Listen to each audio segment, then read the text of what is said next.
Well, guys, yeah, I think it's time to get started. Um, I'd like to um, show you your group presentations to start off with here.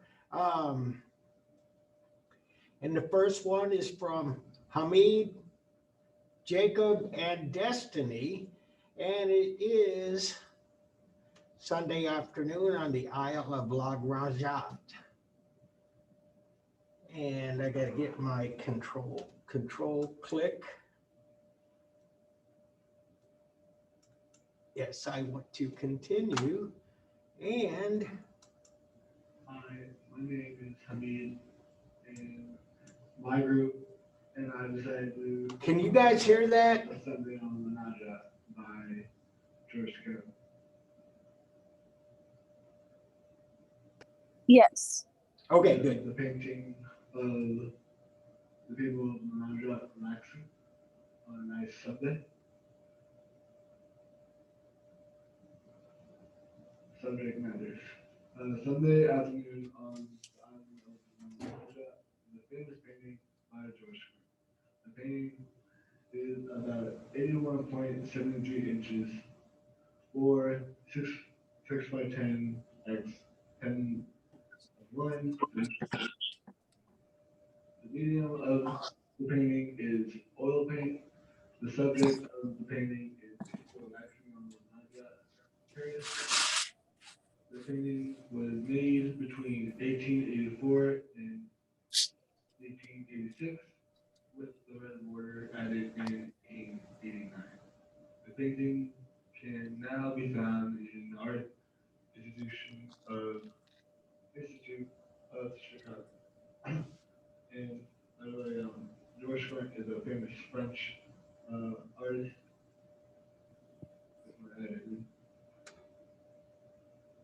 Cultural context. Time.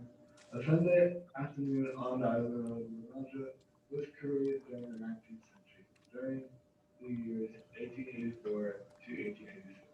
The painting took 2 years to complete because of the extensive landscape Going to my pocket ketchup. and figures. During the painting, during the beginning of the process, Schwant had a series of almost 60 sketches made while people were watching at the Paris Park Place. It was made on the island of Manaja, located at the very gates of Paris, lying between Moulin and Rives Herring. Sorry for my pronunciation. The park on Sunday afternoon on the island of Manaja was painted in the suburb park while people were relaxing by the river. Purpose of the work. One of the purpose of the Sunday afternoon on Island Raja is to show people relaxing during a Sunday afternoon. Another reason George Schmidt made this painting is to make a painting that includes both the middle class and the upper class of Paris during the 19th century. Power. The painting does not show that much power, but instead shows a more beautiful side because of how the people in the painting are positioned and how George Scriven painted the environment of the island of Naja. Belief system. The Sunday afternoon the Sunday afternoon island of Naja was made during the 19th century, which was the time when the social system, the social classes system was included more people. The upper class were rich, middle class who would have money but worked more than the upper class, and the lower class who was poor and had to work harder than both the middle class and the upper class. A Sunday afternoon on the island of Lamaja painting shows both. the middle class and upper class being together in one place, doing the same thing, which is relaxing. One more analysis. A Sunday afternoon on the island of Bermuda has a beautiful environment. George Creek does a good job shading the shadow area of the environment and the people in the area. You can also see this with the water, but instead of shading the painting dark, George Creek adds light to show the reflection of the water. George Creek also did a good job positioning the people in the painting. The people in the painting look like they are relaxing during a beautiful sunday, no matter what class they are. Also, the people clothes in the painting can describe what class they are a part of. You can tell who's in the upper class or in the middle class. Legacy. A Sunday afternoon on the island of Georgia is a well-made painting that shows both middle and upper class relaxing at a park at a nice moment. Painting is best known for being the largest painting George Crump created on canvas, and it shows the beauty of the Surrey Park, Surrey River, and the island of my personal opinion about this painting is that it really is a well-made painting. I think I love how like the artist Rashad took his time into making this painting. It really shows that hard work can get you far, and that painting like resembles that for me. I also like how he shaded the painting and the detail he put in. It really shows how much time he put in, which was 2 years. That's my personal opinion of the painting. And these are our sources.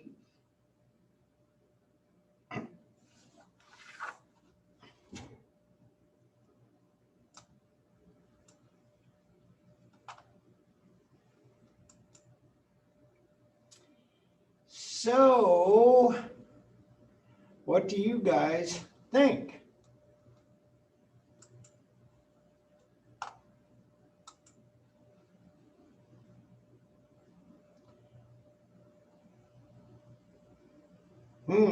Not thinking, eh? Well, I have a question um, about how it was painted. Did you run across anything that talked about pointillism?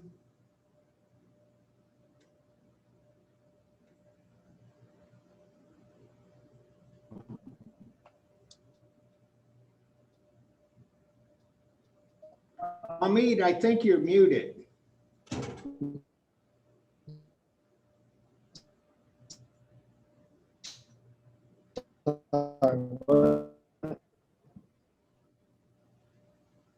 There you go. Pointillism.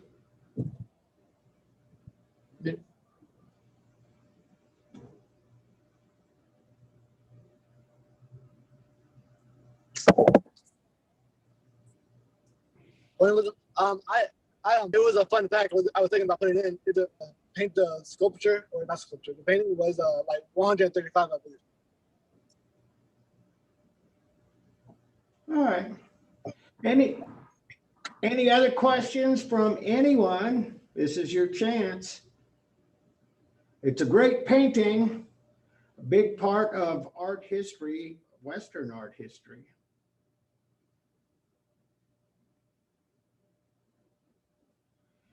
Well, all right. Thank you, guys. We'll move on to the next one.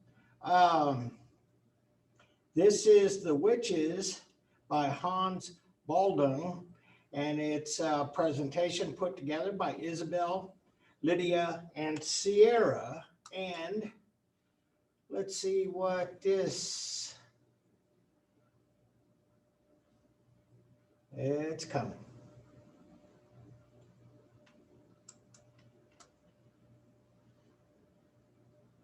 The Witches by Hans Baldwin. I covered the cultural context. Oh, whoa. The Witches by Where am Hans I Baldwin at? was created in 1510. There it is. Baldwin Let was me from start this Nuremberg. back. It wasn't. The Witches by Hans. I covered the cultural context. The art piece The Witches by Hans Baldwin was created in 1510. Baldwin moved from Nuremberg to Strasbourg, where he would create one of his most well-known prints. Baldwin had previous experience in Nuremberg as a journeyman from about 1503 to 1507. Hans practiced and thrived working with woodcutting. He gained inspiration from Albrecht Dürer, who was the inventor and master of chiaroscuro. While Hans Baldwin was not the first practitioner to utilize this medium, he was among early and very skilled practitioners to do so. As far as the overall point of the piece, the art piece demonstrates 5 witches engaging in a number of symbolic activities. The depiction of the witches' Sabbath refers to the joining of their worship to the devil. The imagery depicts the inversion of the Christian Mass. There is a specific power complex Baldwin's work is centered around in this piece. Baldwin focuses on the perception of gender roles during the time frame by the way each witch is portrayed. The figures of the witches all lean towards masculine posture. According to Baldwin's interpretation, they would adopt a male-like roles for themselves. They rest unbothered in an unorganized fashion. While the government at the time did not necessarily consider witches to be a full demonizing threat, the way witches were projected would go against the societal expectations for the standard of a female. The ideologies of the patriarchy influenced the perception of witches in the medieval era. The perception of witches through artistry suggests that people fear them to be unholy. This places themselves as a direct juxtaposition to the society that was being correct and just. The overall philosophy of this project sets in stone that the direction to follow for years to come regarding how witches are perceived. At the time it was created in 1510, the Sabbath was not considered a legitimate threat. It was seen as a fictional idea. Most common people did not yet know about it, and theologians saw it as not a major part of demonology. Yet this piece would affect the persecution of witches in the future. Portraying witches as everyday women who would engage in barbaric activities would create the lasting idea that witches were more capable and frightening.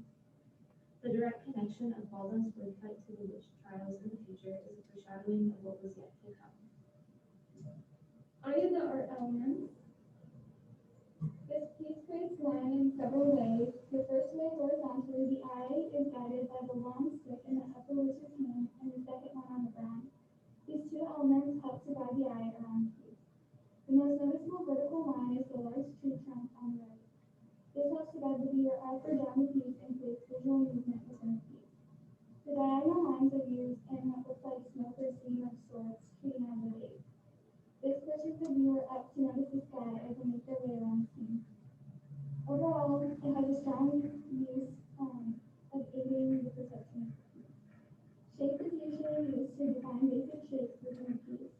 This piece itself does not use any geometric or defined shape, but it does have organic-like shapes to depict the witches. The piece also uses curvilinear lines. The curvilinear nature helps to create fluidity within the piece, and form is used within this print to create the illusion of the 3-dimensional form and the 2-dimensional space. The use of shadow and highlight has aided this illusion. The gold cast along the linen and the tree brings them into focus. Shape and form together help bring life to the piece. Space can create an illusion of something receding into the distance. The positive space in this piece brings forward the learner in each of the objects they are holding. The negative space is the night sky. The print is quite busy, so there's not much negative space. The 3-dimensional quality is not used as a sense of creating space, but it's used for the learner and trees to create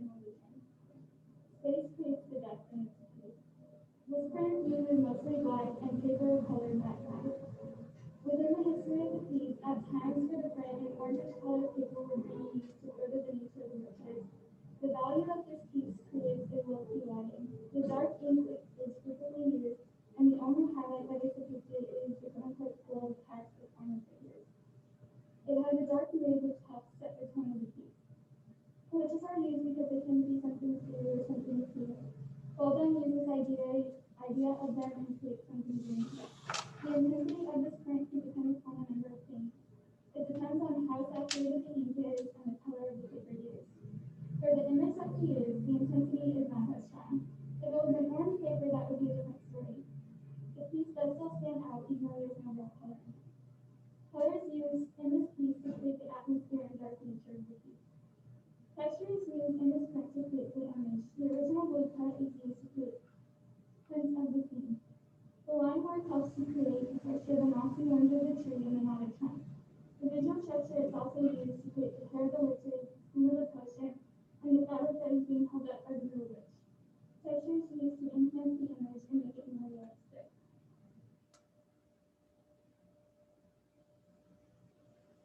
I covered the legacy.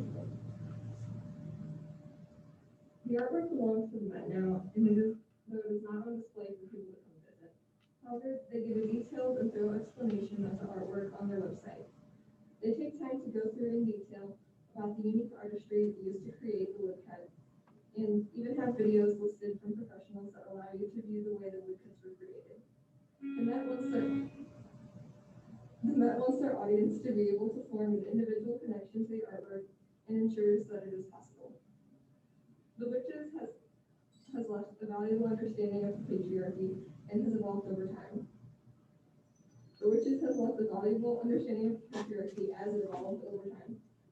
Now that we are years into the future and can look back on the events that have taken place after the woodcuts were created, we can understand how art plays a large role in documenting society.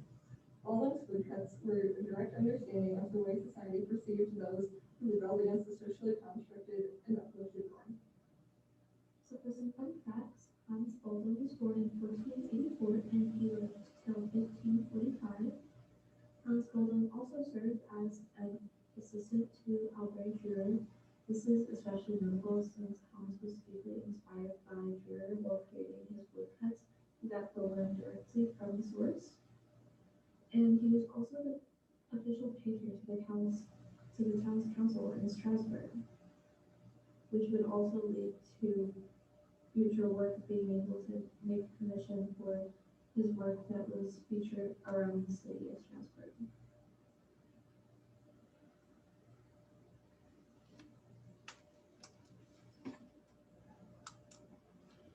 Our Good. influencers on Instagram have a deep, dark secret about how they make money. I selling don't art. want the dark And I wanna secret show it. here, guys. So, comments, questions?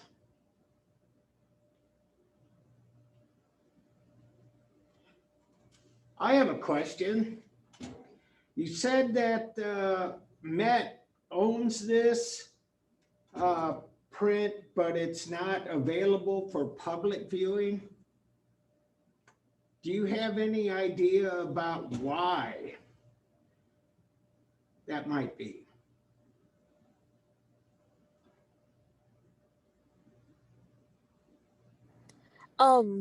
Well, to our understanding, the most research that we could do on it was just about how it was kept for private viewing only, and then they made it public access for the gallery online. But as far as a deeper meaning to it, we're not exactly sure.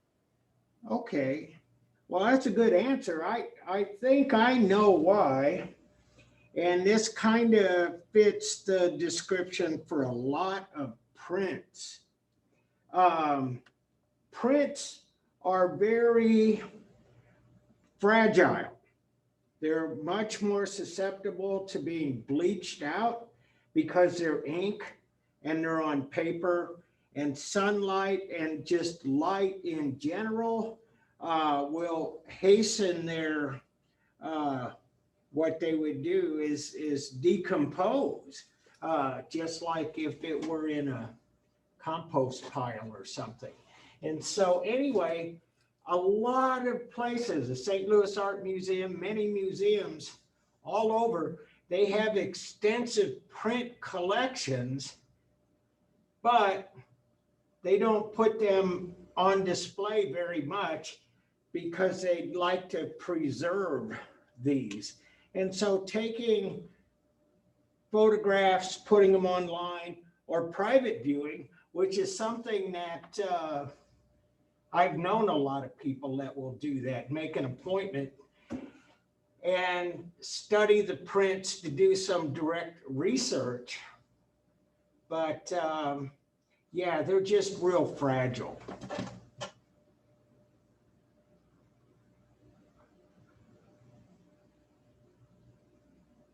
So, got a question. Which is which? Oh, to say it. Good job, guys. The next one is the Starry Night. And Robin and Melissa put this together. And hello. So today you are going to be learning a little bit about the painting called Starry Night. I am Robin Marquand. oops. I'm trying to get this larger. I'm not sure if I can. Hello. So today you are going to be learning a little bit about the painting called Starry Night. I am Robin Marquand. And I'm Melissa Hand. And here we go. So this is the painting Starry Night, and it was painted from a famous artist named Vincent van Gogh. Some of you hopefully heard of. A little background information. So this painting was made in June of 1889. Van Gogh painted it in Saint Remy in southern France while staying at the St. Paul Asylum. He was staying there due to some mental health issues and was later diagnosed with epileptic fits. So after showing signs of recovery, he unfortunately relapsed and the tone of his work shifted. And then this is Starry Night is the first example of that shift. The purpose of this painting shows the forms of expression and also conveying emotion. Some say that by the way this painting is formed, it was a quest for Van Gogh to overcome his illness. So he was raised actually by a Dutch Reformed minister, and Van Gogh himself became a minister later in his life.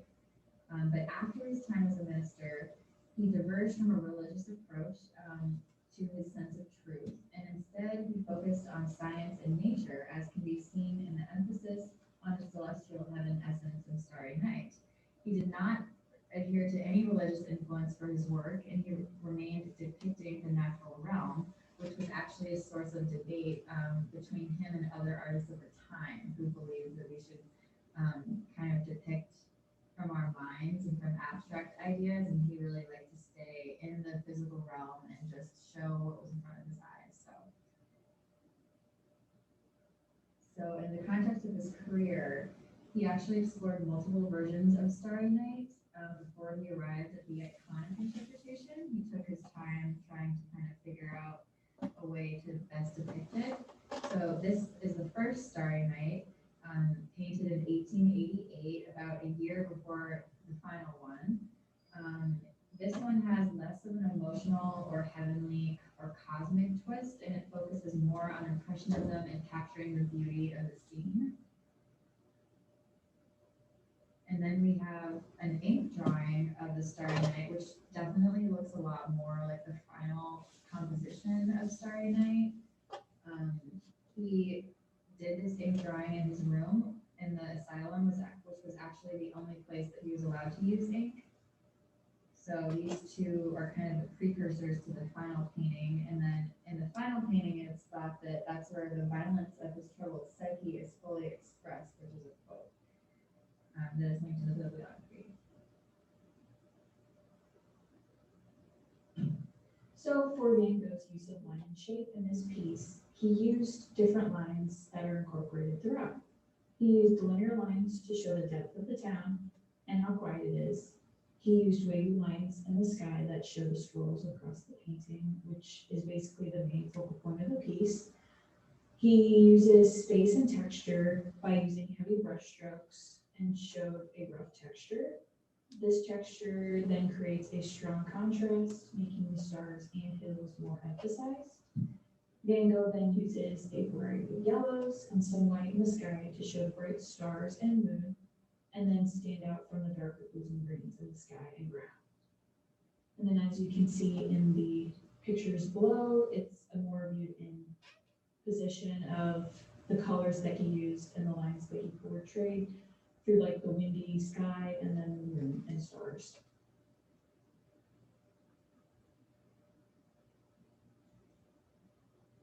So for the legacy of this painting, it's actually considered one of the most relevant pieces in modern history, which I'm sure we all know. It also marked a period of darkness for Van Gogh as it was near the end of his life. It's actually about a year before he died. He was really struggling with mental illness at the time. Something that's really interesting about this painting also is that apparently in his kind of delusional mindset, he was able to accurately like portray the way that real wind patterns occur in the sky, which wasn't something that they knew at the time, like scientifically. So he actually got that right in the painting, which they realized later, which is really interesting. So that's kind of part of his legacy, the legacy of that painting. It also introduced a cosmic interpretation of life after death. It's supposed to kind of be like a more heavenly, but not religious approach to heaven. So, and then part of this legacy was also the influence on other artists and movements. Van Gogh is actually considered the father of Expressionism. He brought significant emotional depth to the artistic expression in this style. And you can see here in this painting called Street with Women that there's a lot of distortion in the buildings. They're not exactly the exact shape you would see in the building. There's exaggeration in the shapes. It's kind of a primitive style, kind of simple, and then it's also fantastical too. So this was painted in 1908. And then another style that he influenced was also called Fauvism, which was a more short-lived style, but also definitely impactful. It has rich textures and lively patterns, and it really built on Van Gogh's intensely expressive color. It really explored how color influences emotion, and you can see here just how bright and fun it really is in the more of a primary color palette. So that was really interesting step in the art world. This is called Charing Cross Bridge, London. It was painted in 1906 by Andre Dering. So one of Van Gogh's famous quotes is, "Be clearly aware of the stars and infinity on high, then life seems almost enchanted after all." And I thought this quote went really well with the piece. And then a few fun, interesting facts is Van Gogh actually saw this painting as a failure. He only sold 1 or 2 paintings in his lifetime, and Starry Night was actually not one of them.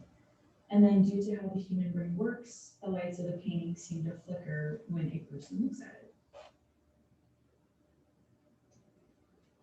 So we hope you enjoyed this presentation and that you learned something new about a painting that you probably already known about your whole life. This is the bibliography, just some of our sources. And thank you so much. Thank you. Very good.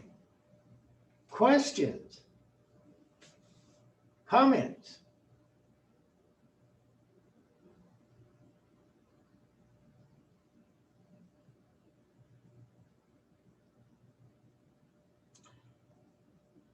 Well, I have a question, and it's kind of a comment too.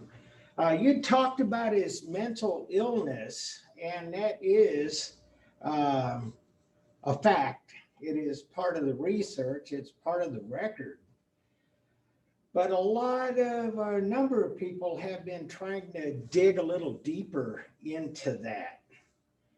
And there are some scholars who believe that he definitely had mental illness, but it might have been exacerbated or perhaps even caused by heavy metal poisoning. And how they arrive at that conclusion is that a lot of the pigments that Van Gogh used are heavy metal pigments. And you can still get those sometimes, some places, but in this day and age, we've basically gone to synthetic pigments. But in Van Gogh's day, you would have cobalt blue that was made with real cobalt.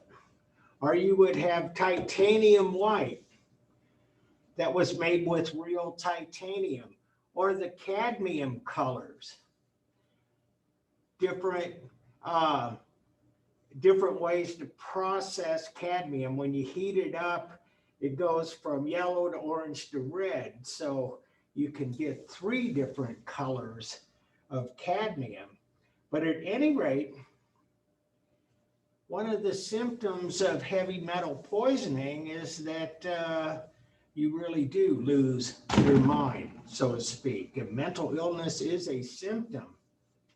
And it's not peculiar to artists painting with oil paints. Now, we know that Van Gogh had a nervous habit of chewing on his brushes, and that may have been how he had poisoned himself, but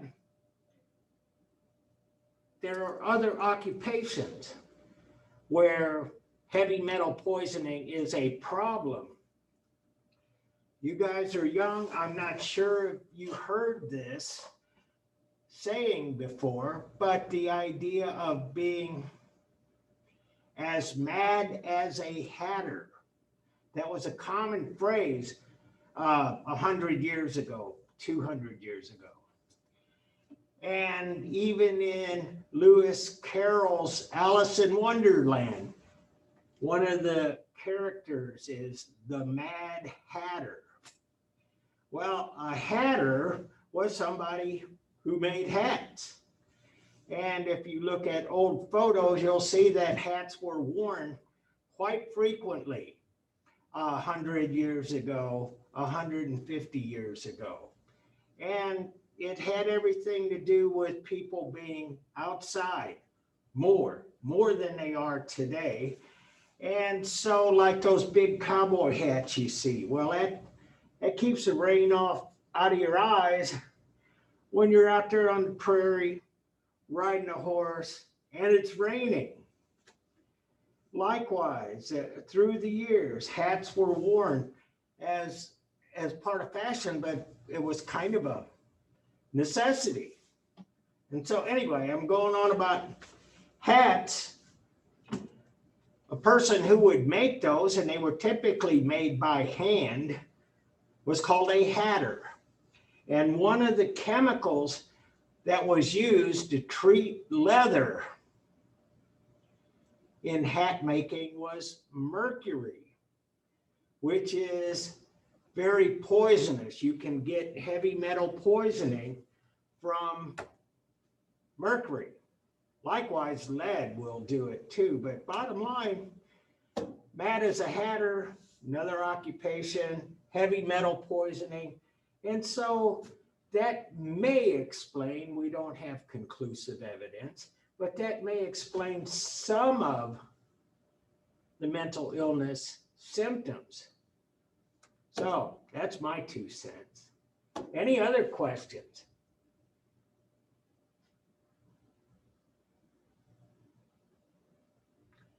Well, good work. We're going to try this one. And I want to try this. I'm not sure. It may not be, the audio may not be loud enough. We'll see what we can get.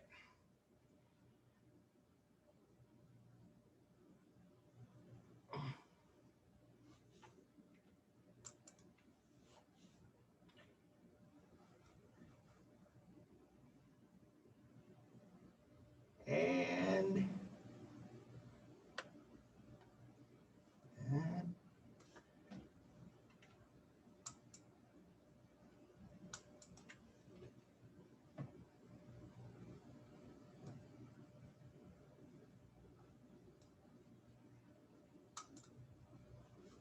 oh, here we go.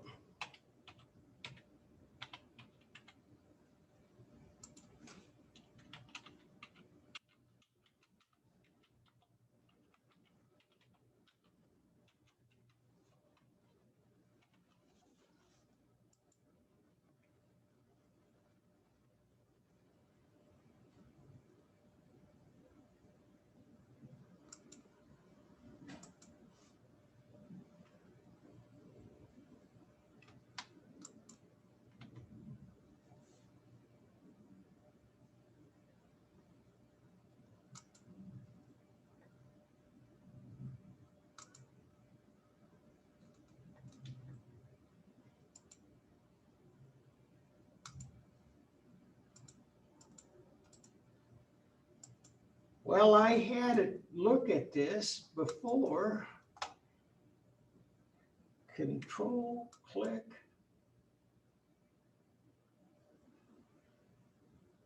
It's not giving this to me on this computer.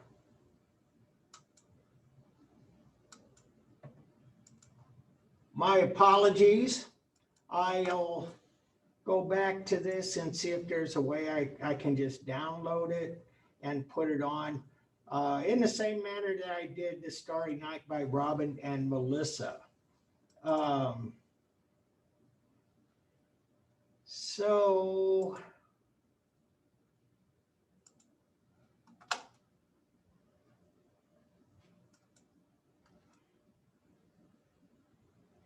all right, so anyway, what I wanted to talk to you about today too is, oh my goodness, I'm losing everything searching for that file.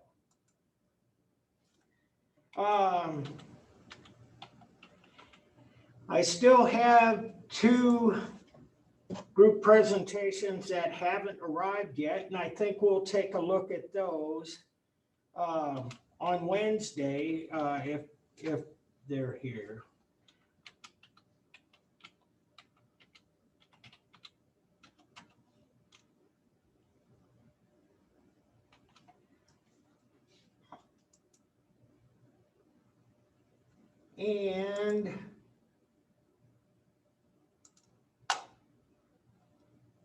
And again, hopefully I won't erase what I have.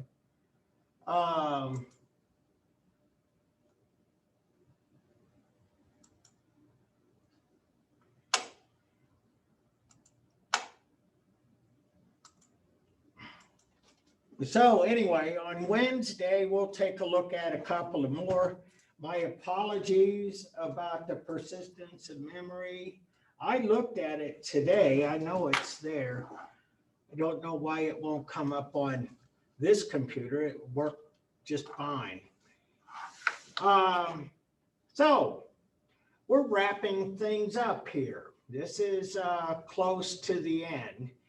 And we have some chapters at the end of this volume 2 that bring us up to date on the kinds of art, the art making in non-Western countries. And so, so chapter 33 covers South and Southeast Asia. And here is the map. The bulk of what we'll see in this comes right from here, right from modern day India, and a little bit of Laos and Thailand, to be sure. But like a lot of the art that we've seen, we can still pretty much apply the same questions to the art to get at what is going on in the artwork. And so you guys in your presentations talked about power structure. And one of the overarching themes in the art that we'll see in chapter 33 has everything to do with religion. But in India, it's not such a straight trajectory. There were a lot of things happening. There were a lot of rulers over this period of time. India, as we know it, back in the 17th century, was not the India that we know today. In fact, it was probably a lot more like what you saw in the Holy Roman Empire from this time, what you saw in China, what you saw in Italy. And that is that these states were kind of organized, but they were separate and competitive. And so if you take a look at, say, Italy from this time, from the 17th century, it's called papal states. And there's a state around Rome, there's a state around Florence. In fact, they call these city-states. Not so different in India and other places around the globe. And so India was really a collection of states. And that might sound weird to today's sensibilities, but it really wasn't that unusual. Think about our own country, the United States. The United States is the country. India is the modern day country, but this more or less existed as a collection of states, and not having an overarching central government, they kind of operated independently. And so their cultures were a little different here and there.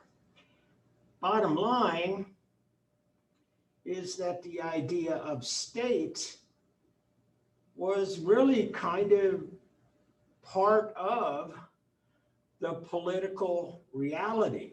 When they built this country in 1776, they had a central government, but they also had states. And so not so much different. China, very much the same way, different states, different, and in some countries they call them provinces. But at any rate, so you got to know that, and you got to know that there were a lot of things going on in India at this time. There was the beginning of Western influence, and the idea that some Europeans were making their way into India in the 17th century, especially Jesuits, the Catholic order of priests. A lot of them went to India.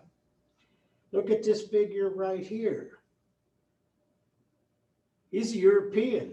He looks European. He's got a European beard. He's got a European hat. He's dressed like a European in basically Shakespeare's time. Wow. Another issue. This whole painting actually looks a lot more like Islamic art. Not by accident. Islam is introduced in India, and there are varying accounts of when that happened and how much it happened and so on. But suffice it to say that Islam took hold in India. And if I could go back to this map, much of this whole area is Islamic today. But it's not the only religion. And we have Hinduism, sort of the oldest of the Indian religions. We'll call it India, the subcontinent. And that's the religion that goes back farthest in time. We have Buddhism. Buddha is from India. And if you took this AH 100, you would have seen that there were great Buddhist structures erected in the 3rd, 4th century BC, and for a few hundred years CE. Just saying. Buddhism, there's another major religion, Jainism, and so you got Buddhism, Hinduism, Islam, Jainism. This is like a, well, let me tell you what it's like. I took Indian art in graduate school, but the professor would only go up to about the year 1500, because he said after that, it was too diverse, too many religions, too much different centers of power, too many other influences. And you can see all of that here too. A lot of this looks Arabic, and some of it looks European, some of it looks traditionally Hindu. It's like a lot of influences right here. And that's what my professor taught me in graduate school. And he had a phrase, a saying that was this. He said, you guys in the United States think you guys are a melting pot. The United States is not a melting pot. India is a melting pot. You guys are a salad bowl. Whoa, well, that, I understand that. Yeah, you got your tomatoes, got your lettuce, got your shredded cheese, artichoke hearts, avocados, hard-boiled eggs, whatever. Bits of chicken. Not melted together, but a bunch of things. So anyway, this is Indian art. And there's a lot of things that you can, there are a lot of symbols here you can recognize as well. Look at these figures here and up here. Angels, cherubs. These are figures that you would find in Christian art. You would find that in pre-Christian art. And so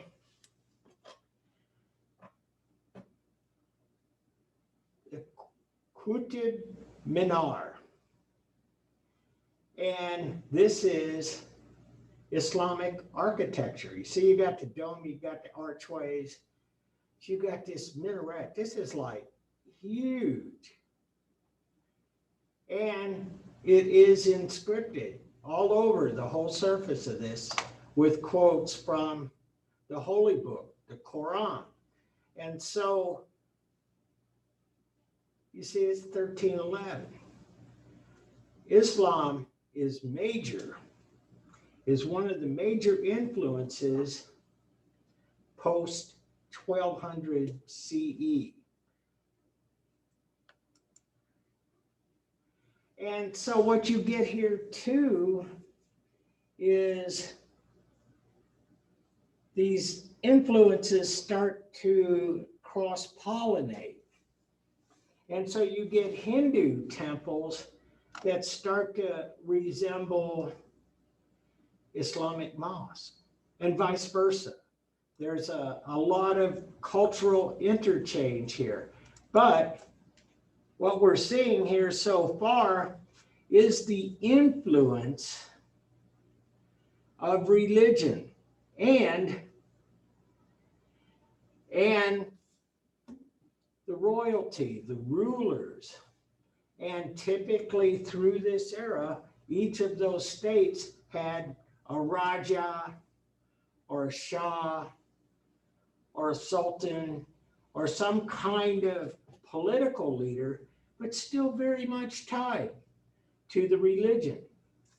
And so the history of Akbar, circa 1590, and this is about a battle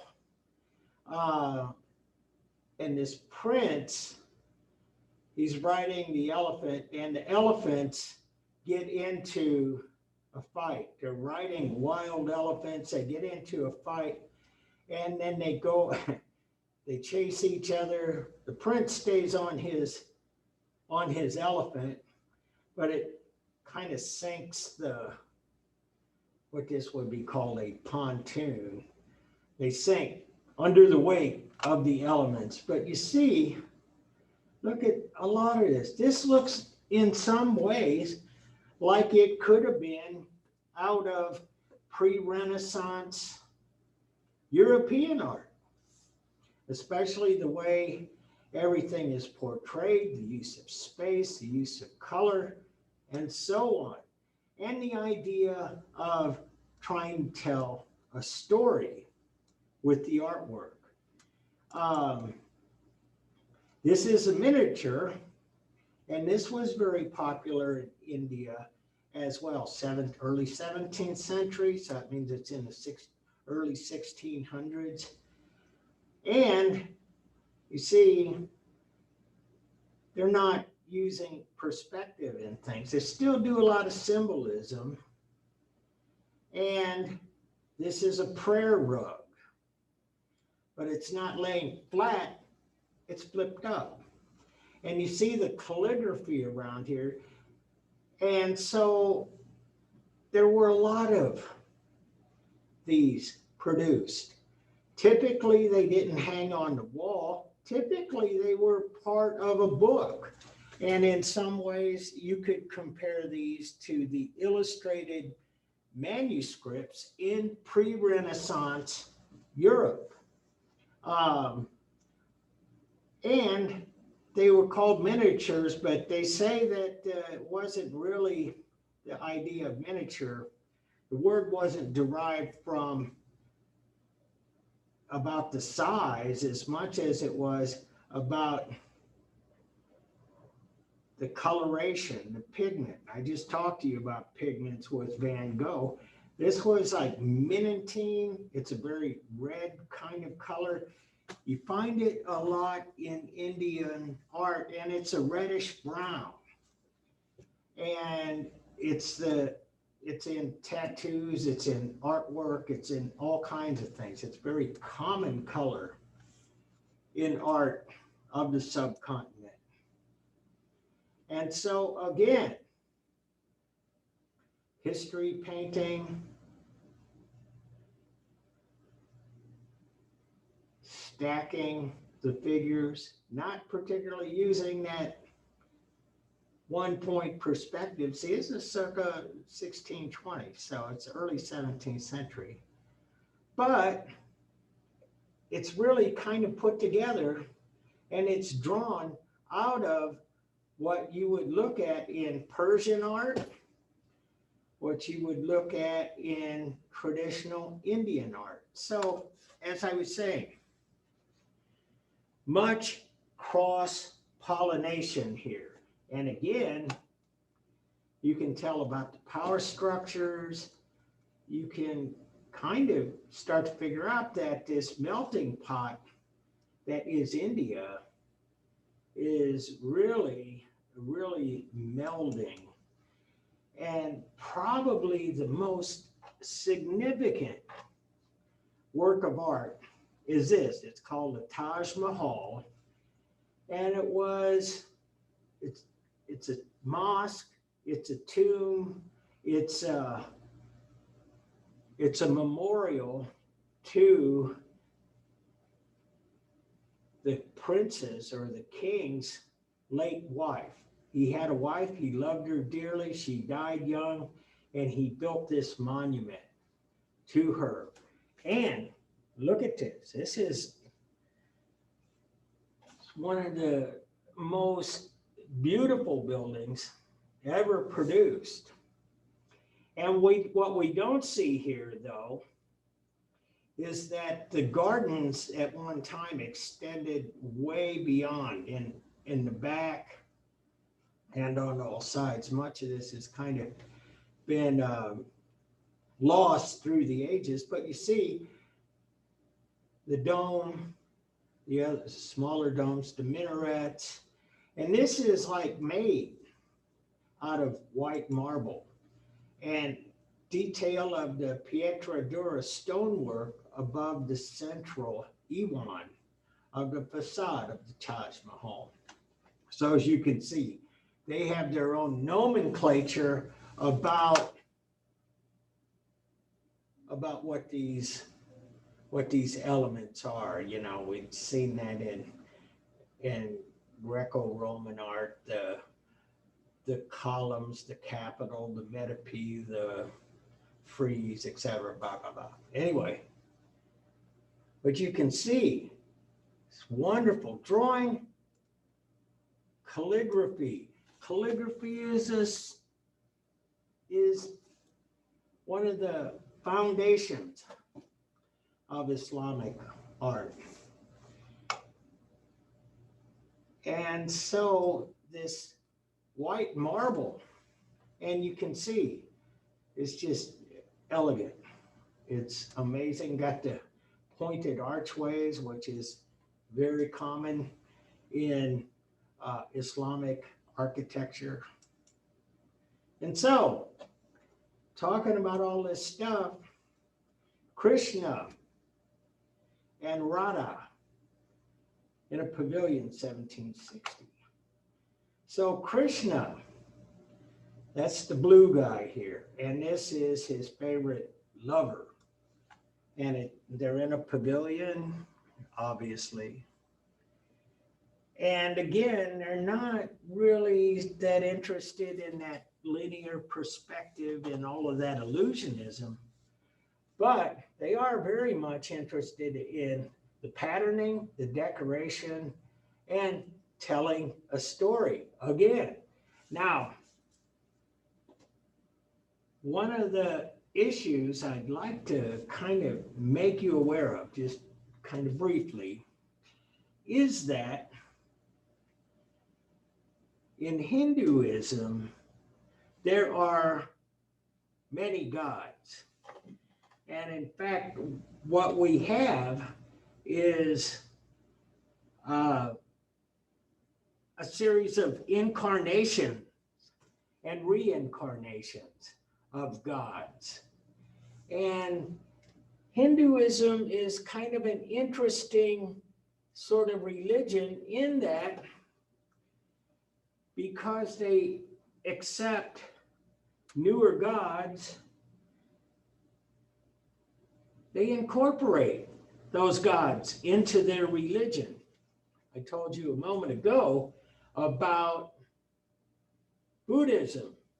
Buddha was from India, and there are not that many Buddhists in India in this day and age, because the ones that believe in Buddha, they were more or less absorbed into Hinduism.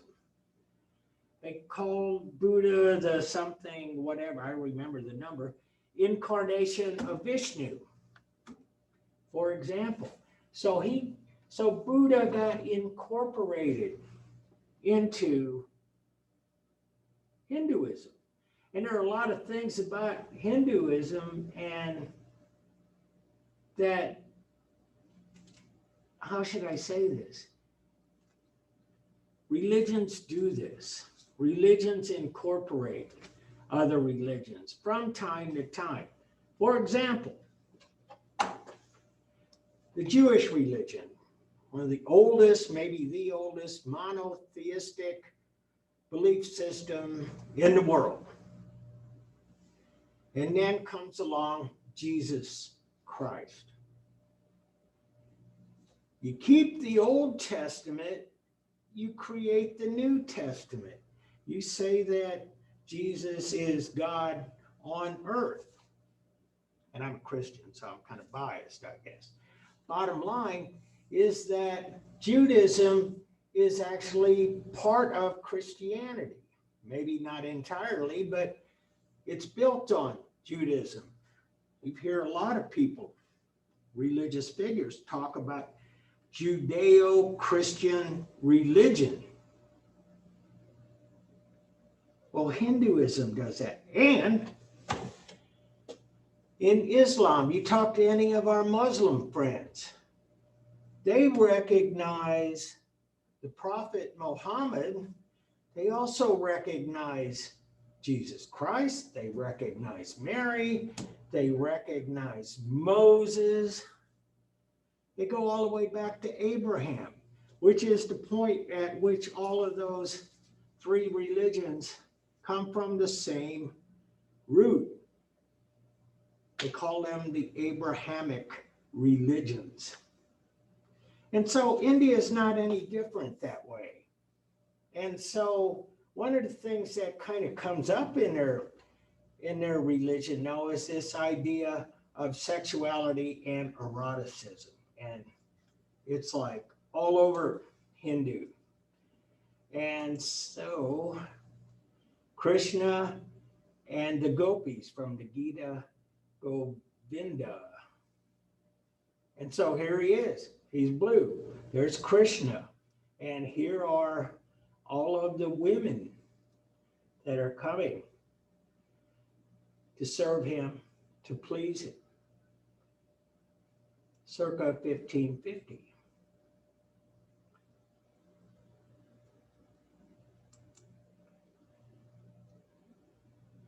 And the great temple.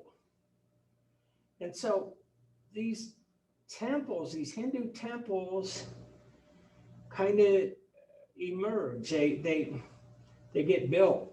I mean, they're in India, but they get kind of incorporated by other religions, and especially Buddhism. They'll adopt a lot of this same architecture. This is European. This is in Mumbai, which in the day was called Bombay. Bottom line, this is Victoria Terminus, which is a train station, more or less. And so, anyway, point being that the Europeans colonize the Indian subcontinent, mostly around the time that they colonized North America, but they couldn't hang on here. They did hang on to the subcontinent until after the Second World War. And so anyway, what you have is a culture that's comprised of many, many, many facets, many interests. So here we 1880. By this time, European influence, English influence is pretty much taken over. And so we got this portrait of the Singh of Marwar. And this could have been painted in London or something. And so I'm running out of time. This is a new version of an old idea, Ashoka at Kalinga. And this is a modern day artist going back and making very primitive Hindu sculpture. And this is in Thailand, and we'll show you the Hindu architecture. Let's see, Buddhist architecture here too. And so walking Buddha from Thailand, what this is one of the questions at the end of the chapter, but the idea of walking Buddha really kind of represents the changes from the original Buddha through how the Buddha is represented in other cultures. And so it doesn't stay the same. The Buddha depictions that you'll see in the Himalayas, for example, Tibet, Nepal, is very different than the ones that you'll see in China, where Buddhism was big, or Shinto Buddhism of Japan. And so anyway, a lot of things morph over time, and knowing what to look for, it's just like in AD/AH 100, when we were looking, if those of you who were there, at the depictions of Christ. And there were certain symbols that appeared in depictions of Christ for over 1,000 years. The sign of the peace, holding the book, the Bible, the halo with the cross, etc. And so it's 10 after. I gotta let you go. Any questions?